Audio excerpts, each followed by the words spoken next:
This is Joan, and this will be pretty quick. This is an old video I did on March 8th, and it's about coming to America. Could it be a signal for a regime change?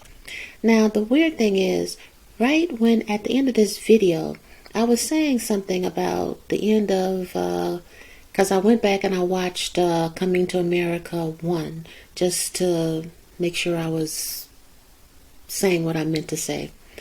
And at the end of that, I remember saying, well, this man was willing to give up his entire kingdom for the first biracial woman he really came into contact with.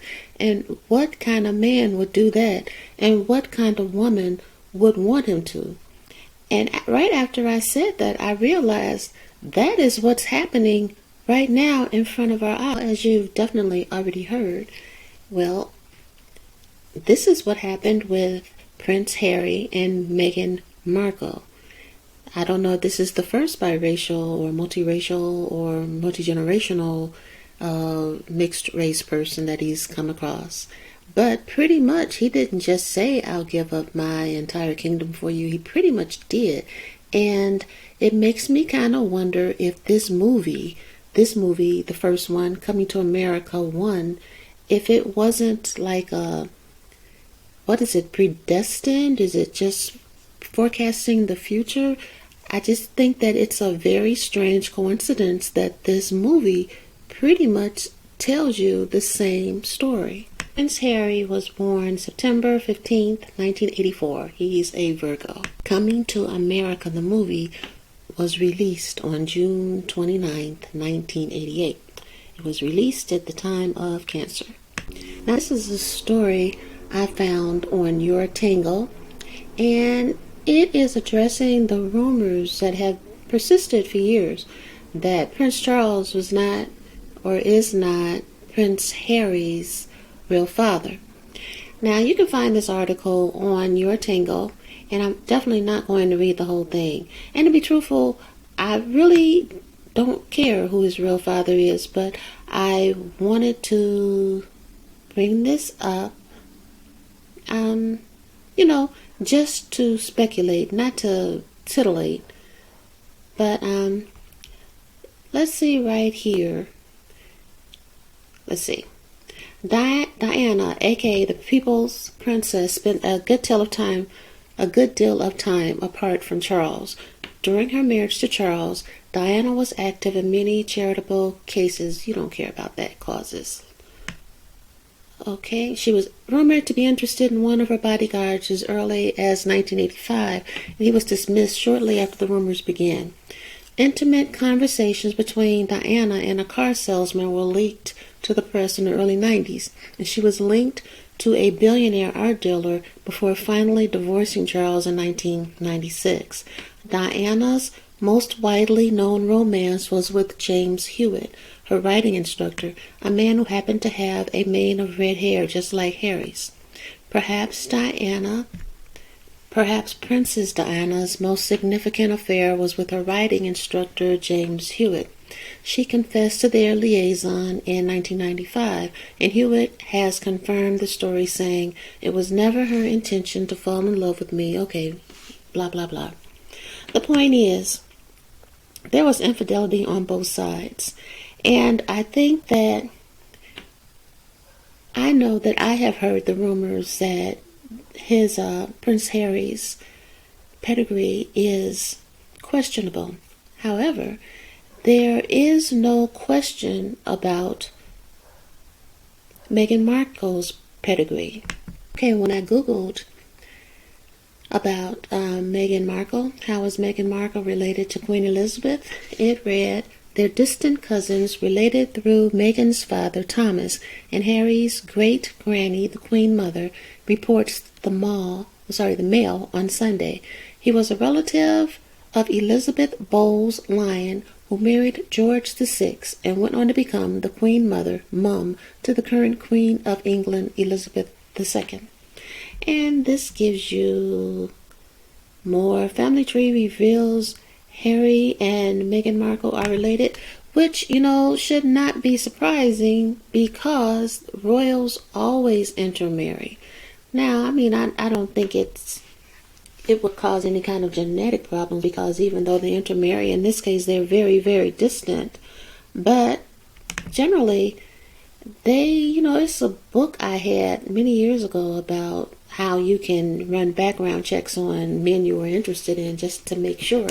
So if a regular person can figure out who somebody, find out somebody's background, don't think that a background check wasn't made on Meghan Markle, that they don't know who she is, where she came from, where her family came from. So the point I'm making is that I don't think it's any accident that that movie came out when it did. I don't think it's any accident that Coming to America came out the second time, Coming to America 2, which I actually, except for the role of, the way they treated, I'm sorry, I can't remember what her name is, but the baby mama, basically, the princess baby mama in Coming to America 2, the way they treated her. They said that he didn't remember having sex with her. He thought he had been attacked by a wild boar. The way they treat her in pretty much every movie. I think that she's very funny, but I think that as far as being a representation of African American women, they use her to try to disparage our own images. But that's another story altogether. But as I was saying, I did not find it as insulting as Coming to America 1. Now that doesn't mean it wasn't insulting. Again, they still had two almost grown, dark-skinned black women fighting and beating up men. They did, bring in a little light-skinned sister. But still, the image is that no matter how beautiful. And also, if you go back and really look at the movie Coming to America 2, what they're telling you is that African women are beautiful, not African American women. There's a difference. But like I said, that's another story altogether. And this is the Royal Ancestry of Meghan Markle by Gary Boyd Roberts. Okay, let's look at this. Rachel Meghan Markle, the new fiancée of Prince Harry, has much New England ancestry and millions of American cousins. Her father, Thomas Wayne Markle, through New Hampshire, great-grandparents named Ellsworth and Merrill, has colonial ancestors in common with 8 presidents: George W. Bush, George H.W. Bush, Gerald Ford, Richard M. Nixon, Herbert Hoover, Calvin Coolidge, Chester A. Arthur, and James A. Garfield, and 3 First Ladies: Frances Cleveland, Ellen Wilson, Woodrow's first wife, and maybe Eisenhower. Other distant cousins of Miss Markle through these New England ancestors include poet John Greenleaf Whittier, writer O. Henry, lawyer Clarence Darrow, actor James Dean, Senator Sam Erwin of the Watergate hearings, singer and actor Roy Rogers, L.F. Slyle, John Kerry, and Canadian Prime Minister Lester Pearson.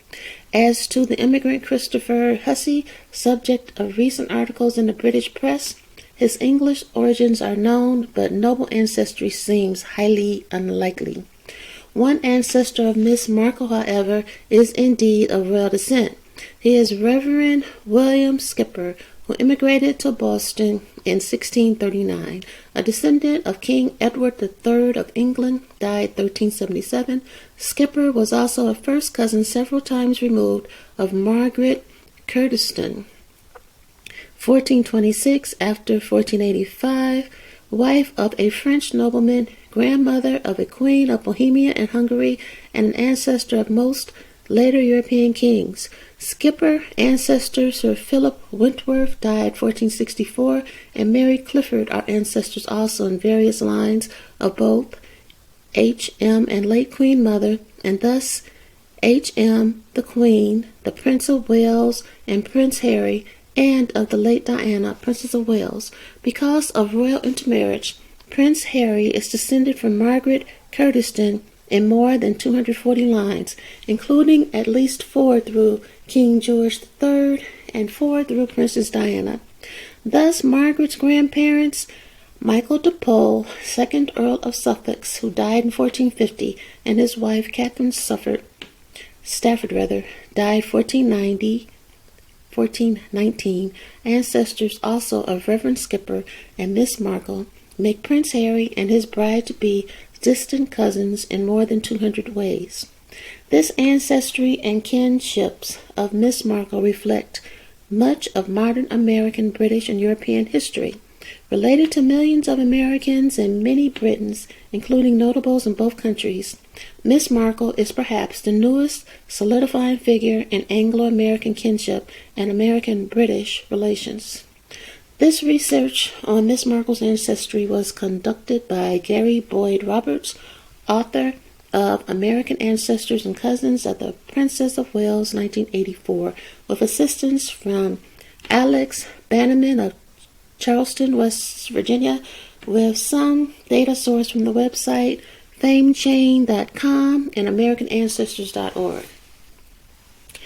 The point I'm making is that they are related. The royal family is not going to let him marry someone they don't like, period. I mean, I saw this movie with Matt Damon where I can't even remember what it was. All I can remember is that he got involved with a black woman and someone threw her out of an airplane. So, if any of you remember what that movie was, please let me know. But the point is, he would not be marrying her if they didn't want him to marry her.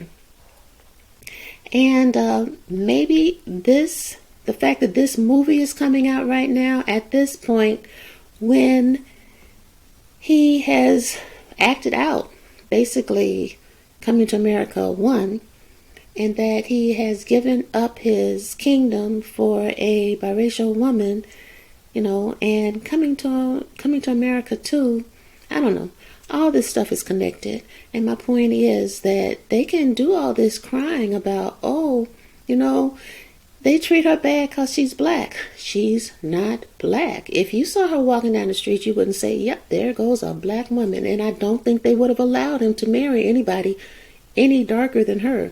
And she is no darker than a white person with a slight tan. And that is just the way it is.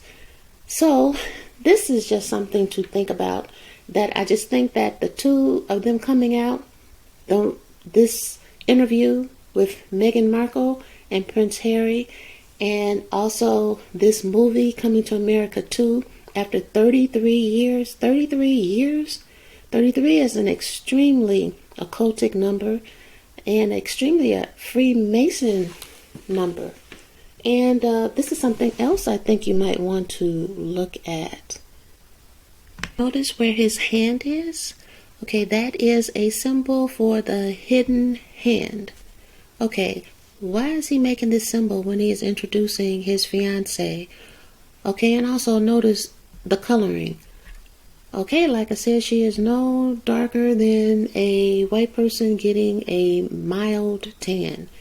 So, and if she was any darker, she wouldn't be there. I don't think that any of this is coincidental or accidental. She had been checked out. And also, if they really, really wanted to know if there was some question about Prince Harry's ancestry, are you telling me that they don't know about paternity tests? So I don't even think that that is a mystery. I think that if it was something that they wanted hidden, well, then you might want to make this person who is not exactly a son of the actual prince, but he does have some royal lineage from his mother's side. You might want to marry him to someone else who also has some royal lineage, so that they do continue to be in the family. They're still royalty, but it's not like he was likely to inherit the actual throne, because he is the second son, which is another thing to consider. He's a second son, and I remember when they were born, they would call They would say that Diana had produced an heir and a spare. Now imagine going through life